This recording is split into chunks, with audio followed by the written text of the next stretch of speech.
วันนี้ได้นำมาตราปิฎกฉบับมมรเล่มที่35มาศึกษากันในพระสูตรที่อยู่ในวรรคโสภณวรรคซึ่งมีพระสูตรอยู่หลายสูตรด้วยกันไม่สั้นไม่ยาวเป็นพระสูตรเกี่ยวกับเรื่องความประพฤติดังพระสูตรได้ชมจะเรียนให้ทราบนี่ก็คือ เหตุที่ทำให้บริษัทเสื่อมหรือเจริญคำว่าบริษัทนี้หมายถึงกลุ่มชนที่อยู่รวมกันแม้จะเป็นครอบครัวใหญ่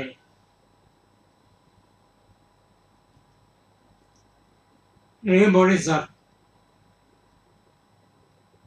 อุบาสกบริษัทอุบาสิกาบริษัทก็ตามกล่าวว่า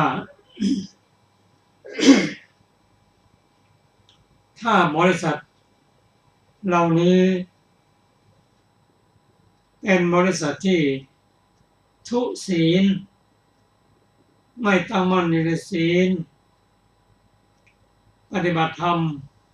อันลามกบริษัทเหล่านี้ก็จะเสื่อมแต่ตรงกันข้ามถ้าบริษัทมีศีลอันไม่บกพร่อง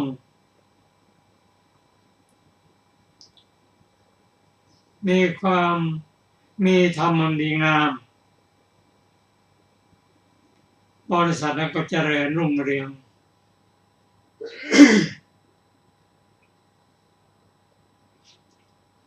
เราจะเห็นว่าพระผู้มีพระเจ้าของเรานั้นทรงเน้นในเรื่องศีลเพราะอะไรเพราะศีลเป็นเสมือนแผ่นดินคนจะทำกิจกรรมอะไรก็ตามถ้าใช้ของมีคมใช้มีดจะต้องมีที่ยืนที่มั่นคงคือศีลแล้วจะทำงานอื่นสำเร็จได้ด้วย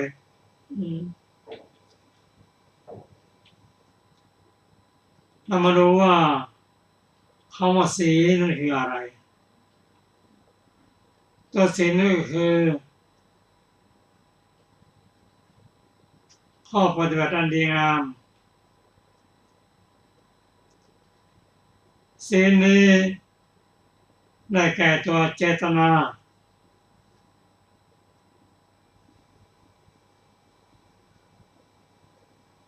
วิรติ3ก็ได้แม้การสำรวมระวังก็เป็นศีล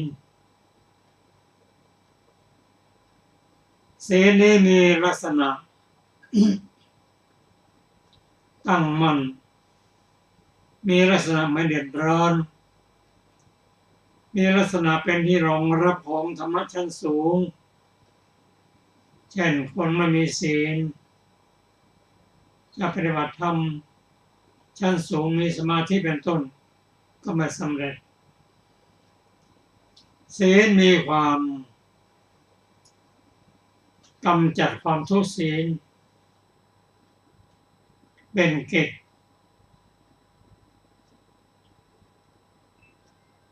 ศีลนี้มีความสะอาดเป็นผลมีหิริโอตตัปปะเป็นเหตุใกล้เพราะฉะนั้นจึงเห็นว่าศีลนั้นเป็นที่รองรับของธรรมะชั้นสูงบริษัทใดถ้าประกอบด้วยศีลแล้วก็จะมีธรรมอันดีงามทำให้เจริญก้าวหน้า ครับจะมาศึกษากันถึงรายละเอียดในโสภณวรรคขอเชิญอาจารย์สุรภาค่ะสวัสดีค่ะท่านผู้ฟังที่เคารพทุกท่านโสภณวรรคที่เราได้ศึกษาผ่านมาแล้วนะคะมีก็หลายพระสูตรนะคะพระสูตรที่เราจะได้ศึกษาต่ออีกในวันนี้ก็ชื่อว่าทุติยโวหารปฐสูตรว่าด้วยบุคคลประกอบด้วยธรรม4ประการดูก่อนภิกษุทั้งหลายบุคคลประกอบด้วยธรรม4ประการเหมือนถูกนำมาโยนลงในนรกและอื่นๆคือบุคคลเป็นผู้กล่าวว่าไม่เห็นในสิ่งที่ได้เห็นกล่าวว่าไม่ได้ยินในสิ่งที่ได้ยินกล่าวว่าไม่ทราบในสิ่งที่ได้ทราบกล่าวว่าไม่รู้ในสิ่งที่รู้บุคคลประกอบด้วยธรรม4ประการนี้แลเหมือนถูกนำมาโยนลงในนรกและอื่นๆบุคคลประกอบด้วยธรรม4ประการเหมือนถูกเชิญมาประดิษฐานไว้ในสวรรค์และอื่นๆคือบุคคลเป็นผู้กล่าวว่าเห็นในสิ่งที่ได้เห็นหนึ่งกล่าวว่าได้ยินในสิ่งที่ได้ยินหนึ่งกล่าวว่าทราบในสิ่งที่ได้ทราบหนึ่งกล่าวว่ารู้ในสิ่งที่ได้รู้หนึ่งบุคคลผู้ประกอบด้วยธรรม4ประการนี้แลเหมือนถูกเชิญมาประดิษฐานไว้ในสวรรค์ก็จบทุติยโวหารปฐสูตรที่8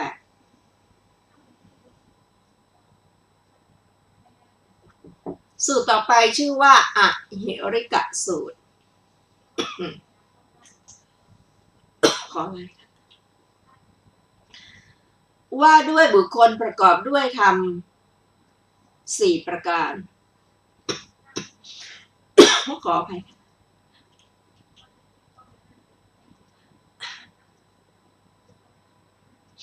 ดูก่อนภิกษุทั้งหลายบุคคลประกอบด้วยธรรม4ประการเหมือนถูกนำมาโยนลงในนรกและอื่นๆคือบุคคลเป็นผู้ไม่มีศรัทธาหนึ่งทุศีหนึ่งไม่มีหิริหนึ่งไม่มีโอตตัปปะหนึ่งบุคคลประกอบด้วยธรรม4ประการนี้แลเหมือนถูกนำมาโยนลงในนรกและอื่นๆบุคคลประกอบด้วยธรรม4ประการเหมือนถูกเชิญมาประดิษฐานไว้ในสวรรค์คือบุคคลเป็นผู้มีศรัทธาหนึ่งมีศีลหนึ่งมีหิริหนึ่งมีโอตตัปปะหนึ่งบุคคลประกอบด้วยธรรม4ประการนี้แลเหมือนถูกเชิญมาประดิษฐานไว้ในสวรรค์ก็จบอหิริกสูตรที่9นะคะ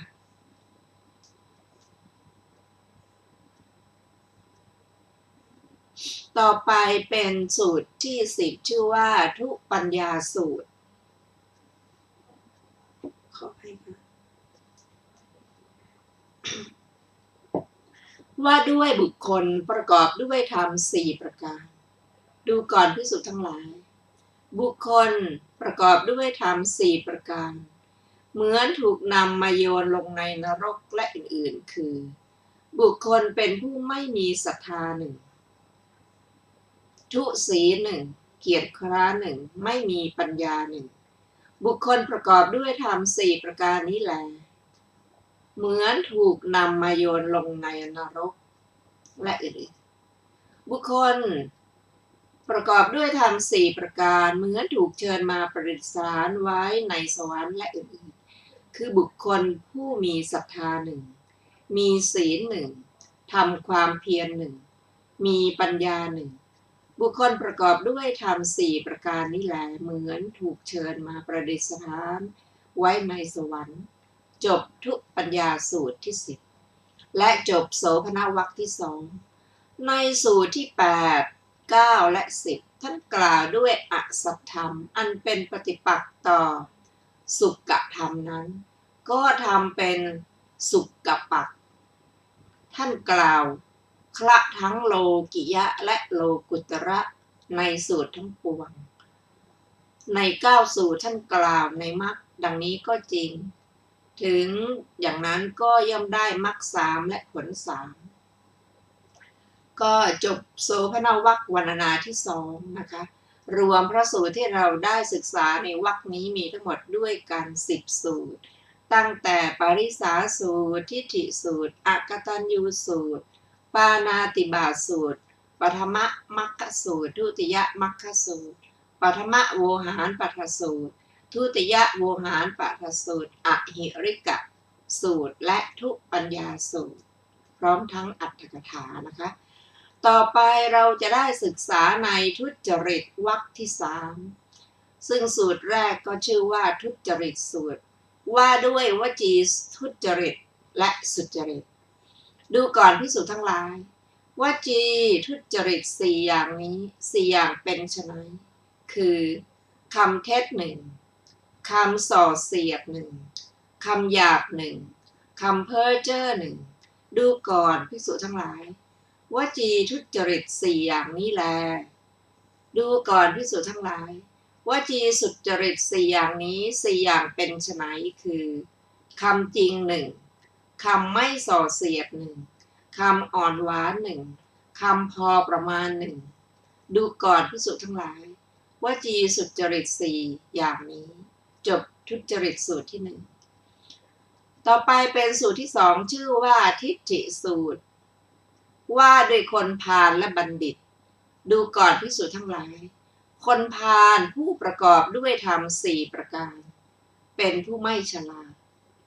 เป็นอสัพพุรุษย่อมบริหารตนให้ถูกขจัดถูกทำลายเป็นคนมีโทษวินยูชนติเตียนและย่อมประสบกรรมมิใช่บุญเป็นอันมากธรรม4ประการเป็นไฉนคือกายทุจริต1วจีทุจริต1มโนทุจริต1มิจฉาทิฏฐิ1ดูก่อนภิกษุทั้งหลายคนพาลผู้ประกอบด้วยธรรม4ประการนี้แลเป็นผู้ไม่ฉลาดเป็นอสัพบุรุษย่อมบริหารตนให้ตนย่อมบริหารตนให้ถูกขจัดถูกทำลายเป็นคนมีโทษวินยูชนติเตียนและย่อมประสบกรรมมิใช่บุญเป็นอันมากดูก่อนภิกษุทั้งหลายบัณฑิตผู้ประกอบด้วยธรรม4ประการเป็นผู้ฉลาดเป็นสัพปุรุษย่อมบริหารตนไม่ให้ถูกขจัดไม่ให้ถูกทำลายไม่มีโทษวินยูชนไม่ติเตียนและย่อมได้ประสบบุญเป็นอันมากธรรม4ประการเป็นไฉนคือกายทุจริตขอให้กายสุจริต1วจีสุจริต1มโนสุจริต1สัมมาทิฏฐิ1ดูก่อนภิกษุทั้งหลายบัณฑิตผู้ประกอบด้วยธรรม4ประการนี้แลเป็นผู้ฉลาดเป็นสัพบุรุษย่อมบริหารตนไม่ให้ถูกขจัดไม่ให้ถูกทำลายไม่มีโทษวินยูชนไม่ติเตียนและย่อมได้ประสบบุญเป็นอันมากก็จบทิฏฐิสูตรที่2สูตรต่อไปชื่อว่าอกตัญญูสูตรว่าด้วยคนพาลและบัณฑิตดูก่อนภิกษุทั้งหลายคนพาลผู้ประกอบด้วยธรรม4ประการเป็นผู้ไม่ฉลาดเป็นอสัพพุรุษย่อมบริหารตนให้ถูกขจัดถูกทำลายเป็นผู้มีโทษวินยูชนติเตียนและย่อมประสบกรรมมิใช่บุญเป็นอันมากธรรม4ประการเป็นไฉนคือกายทุจริต1วจีทุจริต1มโนทุจริต1ความเป็นคนอกตัญญูอกตเวที1ดูก่อนภิกษุทั้งหลายคนพาลผู้ประกอบด้วยธรรม4ประการนี้แลเป็นผู้ไม่ฉลาดเป็นอสัพพุรุษย่อมบริหารตนให้ถูกขจัดถูกทำลายเป็นผู้มีโทษวินยูชนติเตียนและย่อมประสบกรรมมิใช่บุญเป็นอันมากดูก่อนภิกษุทั้งหลาย บัณฑิตผู้ประกอบด้วยธรรมสี่ประการเป็นคนฉลาดเป็นสัพบุรุษย่อมบริหารตนไม่ให้ถูกขจัดไม่ให้ถูกทำลายไม่มีโทษวินยูชนไม่ติเตียนและย่อมประสบบุญเป็นอันมากทำสี่ประการเป็นไฉนคือกายสุจริตหนึ่งวจีสุจริตหนึ่งมโนสุจริตหนึ่งความเป็นคนกตัญญูกตเวทีหนึ่งดูก่อนภิกษุทั้งหลายบัณฑิตผู้ประกอบด้วยธรรมสี่ประการนี้แลเป็นคนฉลาดเป็นสัพบุรุษย่อมบริหารคนไม่ให้ถูกขจัดเข้าไปย่อมบริหารตนไม่ให้ถูกขจัดไม่ให้ถูกทำลายไม่มีโทษวินยูชนไม่ติเตียนและย่อมประสบบุญเป็นอันมากจบอกตัญญูสูตรที่3ต่อไปเป็นปานาติปาตสูตรว่าด้วยคนพาลและบัณฑิตดูก่อนภิกษุทั้งหลายบุคคลประกอบด้วยธรรมสี่ประการเป็นคนพาลและอื่นๆและย่อมประสบกรรมอันไม่เป็นบุญมากธรรมสี่ประการเป็นไฉนคือบุคคลเป็นผู้ทำปาณาติบาตอทินาทานกาเมสุมิจฉาจารมุสาวาทบุคคลประกอบด้วยธรรมสี่ประการนี้แลเป็นคนพาลและอื่นๆและย่อมประสบกรรมอันไม่เป็นบุญมากบุคคลประกอบด้วยธรรมสี่ประการเป็นบัณฑิตและอื่นๆและได้บุญมากด้วยธรรมสี่ประการเป็นไฉนคือบุคคลเป็นผู้เว้นจากปาณาติบาตและอื่นๆเว้นจากมุสาวาทบุคคลประกอบด้วยธรรมสี่ประการนี้แหละเป็นบัณฑิตและอื่นๆและได้บุญมากก็จบปาณาติบาตสูตรที่4ต่อไปเป็นสูตรที่5ปัฐมมัคคสูตรว่าด้วยคนพาลและบัณฑิตดูก่อนภิกษุทั้งหลายบุคคลประกอบด้วยธรรมสี่ประการเป็นคนพาลและอื่นๆและได้ประสบสิ่งอันไม่เป็นบุญมากด้วยธรรมสี่ประการเป็นไฉนคือบุคคลเป็นผู้มีความเห็นผิดหนึ่ง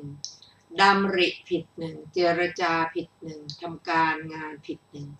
บุคคลประกอบด้วยธรรมสี่ประการนี้แลเป็นคนพาลและอื่นๆและได้ประสบสิ่งอันไม่เป็นบุญมากบุคคลประกอบด้วยธรรมสี่ประการเป็นบัณฑิตและอื่นๆและได้บุญมากด้วยธรรมสี่ประการเป็นไฉนคือบุคคลเป็นผู้มีความเห็นชอบหนึ่งดำริชอบหนึ่งเจรจาชอบหนึ่งทำการงานชอบหนึ่งบุคคลประกอบด้วยธรรมสี่ประการนี้แลเป็นบัณฑิตและอื่นๆและได้บุญมากจบปฐมมัคคสูตรที่5ต่อไปเป็นสูตรที่6ชื่อว่าทุติยมัคคสูตรว่าด้วยคนพาลและบัณฑิตดูก่อนภิกษุทั้งหลายบุคคลประกอบด้วยธรรมสี่ประการเป็นคนพาลและอื่นๆและได้ประสบสิ่งอันไม่เป็นบุญมากธรรมสี่ประการเป็นไฉนคือบุคคลเป็นผู้เลี้ยงชีพผิดหนึ่งเพียรผิดหนึ่งตั้งสติผิดหนึ่งทำสมาธิผิดหนึ่งบุคคลประกอบด้วยธรรมสี่ประการนี้แหละเป็นคนพาลและอื่นๆและได้ประสบสิ่งอันไม่เป็นบุญมากบุคคลประกอบด้วยธรรมสี่ประการเป็นบัณฑิตและอื่นๆและได้บุญมากด้วยธรรมสี่ประการประกอบธรรมสี่ประการคืออะไรคือบุคคลเป็นผู้เลี้ยงชีพชอบหนึ่งเพียรชอบหนึ่งตั้งสติชอบหนึ่งทำสมาธิชอบหนึ่งบุคคลประกอบด้วยธรรมสี่ประการนี้แลเป็นบัณฑิตและอื่นๆและได้บุญมากจบทุติยมัคคสูตรที่6สูตรต่อไปชื่อปัฐมโวหารปัฐสูตรว่าด้วยคนพาลและบัณฑิตดูก่อนภิกษุทั้งหลายบุคคลประกอบด้วยธรรมสี่ประการเป็นคนพาล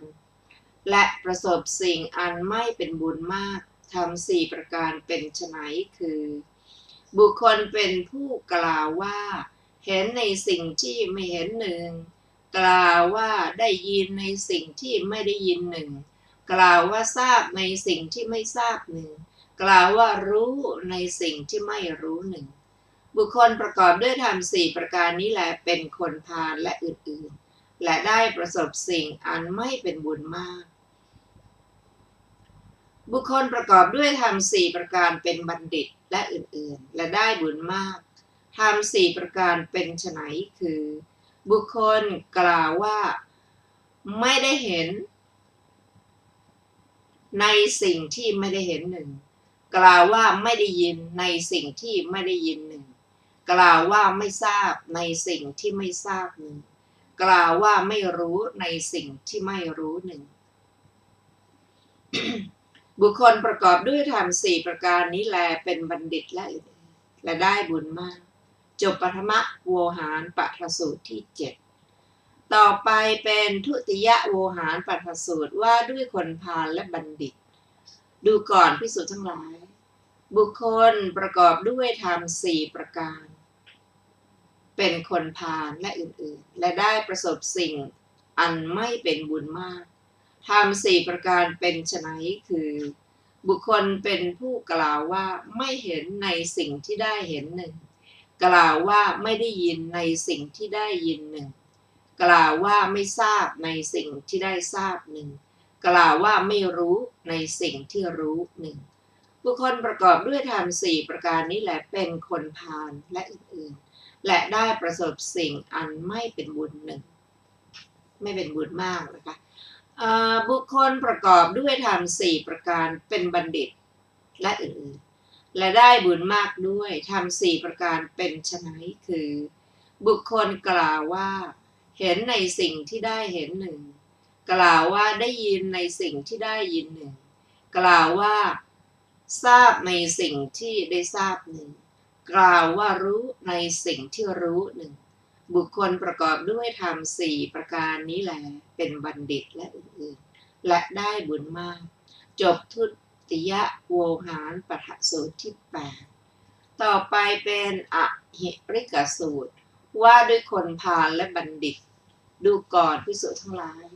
บุคคลประกอบด้วยธรรมสี่ประการเป็นคนพาลและอื่นๆและได้ประสบสิ่งอันไม่เป็นบุญมากธรรมสี่ประการเป็นไฉนคือบุคคลเป็นผู้ไม่มีศรัทธาหนึ่งทุศีลหนึ่งไม่มีหิริหนึ่งไม่มีโอตตัปปะหนึ่งบุคคลประกอบด้วยธรรมสี่ประการนี้แลเป็นคนพาลและอื่นๆและได้ประสบสิ่งอันไม่เป็นบุญมากบุคคลประกอบด้วยธรรมสี่ประการเป็นบัณฑิตและอื่นๆและได้บุญมากธรรมสี่ประการเป็นไฉนคือบุคคลเป็นผู้มีศรัทธาหนึ่งมีศีลหนึ่งมีหิริหนึ่งมีโอตตัปปะหนึ่งบุคคลประกอบด้วยธรรมสี่ประการนี้แลเป็นบัณฑิตและอื่นๆและได้บุญมากจบอหิริกสูตรที่9 ต่อไปเป็นสูตรที่10ทุปัญญาสูตรว่าด้วยคนพาลและบัณฑิตดูก่อนภิกษุทั้งหลายบุคคลประกอบด้วยธรรมสี่ประการเป็นคนพาลและอื่นๆและได้ประสบสิ่งอันไม่เป็นบุญมากธรรมสี่ประการเป็นไฉนคือบุคคลเป็นผู้ไม่มีศรัทธาหนึ่งทุศีลหนึ่งเกียรติคร้าหนึ่งปัญญาสามหนึ่งบุคคลประกอบด้วยธรรมสี่ประการนี้แลเป็นคนพาลและได้ประสบสิ่งอันไม่เป็นบุญมากบุคคลประกอบด้วยธรรมสี่ประการเป็นบัณฑิตและอื่นๆและได้บุญมากธรรมสี่ประการเป็นไฉนคือ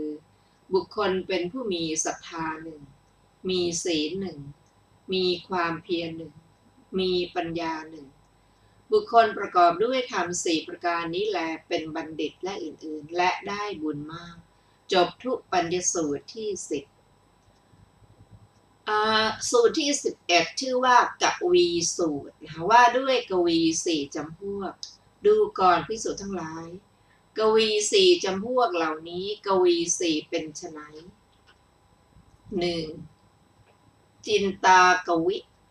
ผู้แต่งโดยความคิดสุตตกวิผ ผู้แต่งโดยได้ฟังมา อัฏฐกวิผู้แต่งตามเนื้อความ4ปฏิภาณณกวิผู้แต่งโดยปฏิภาณจบกวีสูตรที่11และจบทุจริตวรรคที่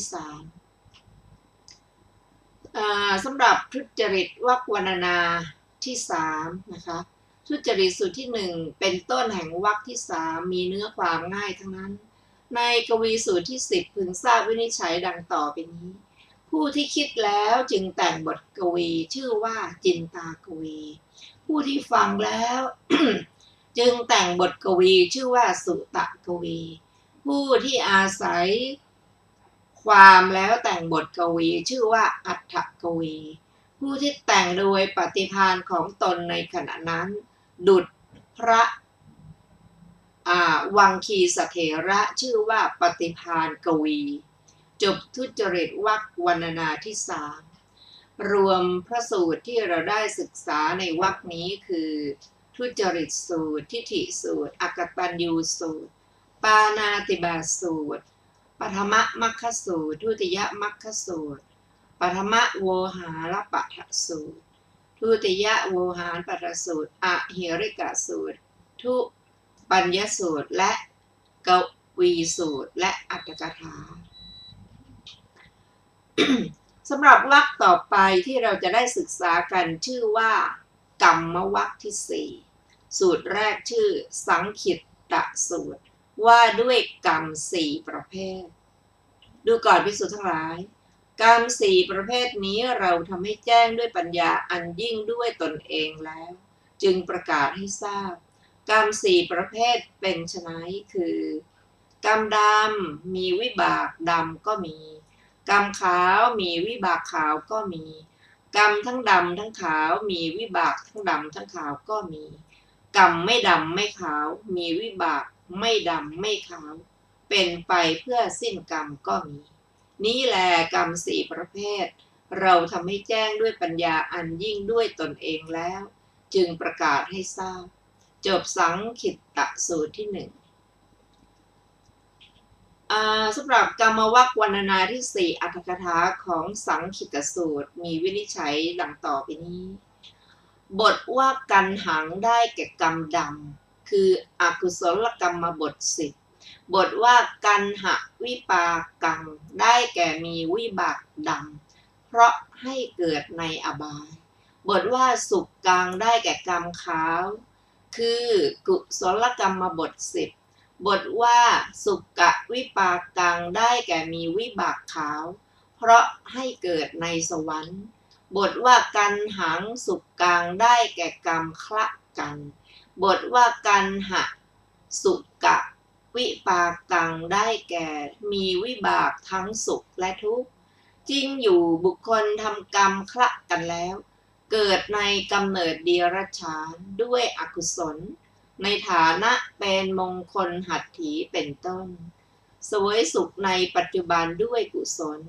บุคคลเกิดแม้ในราชตระกูลด้วยกุศลย่อมเสวยทุกข์ในปัจจุบันด้วยอกุศลบทว่าอกันหังอสุกังท่านประสงค์เอามรรคญาณ4อันทำกรรมให้สิ้นไปจริงอยู่กรรมนั้นผิว่าเป็นกรรมดำก็พึงให้วิบากดำผิว่าเป็นกรรมขาวพึงให้วิบากขาวแต่ที่ไม่ดำไม่ขาวเพราะไม่ให้วิบากทั้งสองดังกล่าวมานี้เป็นใจความในข้อนี้จบอรรถกถาสังขิตตสูตรที่1